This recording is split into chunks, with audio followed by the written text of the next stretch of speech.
ఫజాయిలే ఆమల్ page 2 బిస్మిల్లాహిర్రహమానిర్రహీం. 10వ సంవత్సరం ప్రవక్త గారి బాబాయి అబూతాలిబ్ గారు కూడా చనిపోయారు.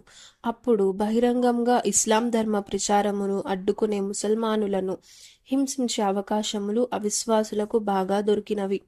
ప్రవక్త గారు ఈ ఉద్దేశముతో తాయిఫ్ నగరము వెళ్ళిరి. అనగా అక్కడ సఖీఫ్ అనే తెగ ఒకటి అధిక సంఖ్యలో ఉన్నది.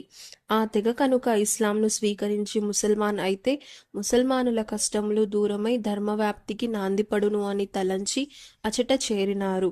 పిదప అక్కడి పెద్ద నాయకులు అయిన ముగ్గురుతో కలిసి అల్లాహ్ యొక్క ధర్మము అయిన ఇస్లాం వైపు ఆహ్వానించారు. మరియు నేను అల్లాహ్ తరపున పంపబడిన ప్రవక్త అని పరిచయం చేసుకొని సహకరించమని కోరారు. కానీ వాళ్ళు సహకరించుట అటు ఉంచి కనీస గౌరవ మర్యాద ఏదైనా అతిథిని గౌరవించే సాంప్రదాయము అరబ్బులలో ప్రసిద్ధిగాంచి నుండెనో అది కూడా పాటించకుండా కఠినముగా వ్యతిరేకించి అమర్యాద అతి దుర్మార్గముతో వ్యవహరించి అచట ప్రవక్త గారు ఉండుటకు కూడా ఇష్టపడలేదు.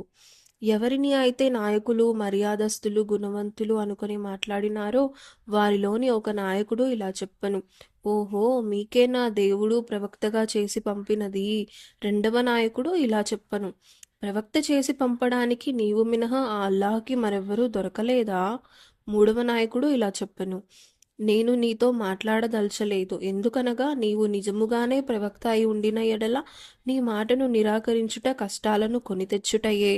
ఒకవేళ నీవు ప్రవక్త కాని ఎడల అలాంటి అసత్యవాదితో నేను మాట్లాడదలచలేదు.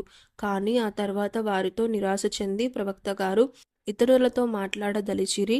ప్రవక్త గారు ధైర్యము కార్యదీక్షత ఆశయములలో పర్వతము వలె దృఢముగా ఉన్నారు. కానీ ఎవ్వరూ మాట వినలేదు. వినకపోగా దురుసుగా ఇలా పలికారు: వెంటనే మా నగరం విడిచి ఇతర నీ ఇష్టము వచ్చిన చోటికి వెళ్ళిపో.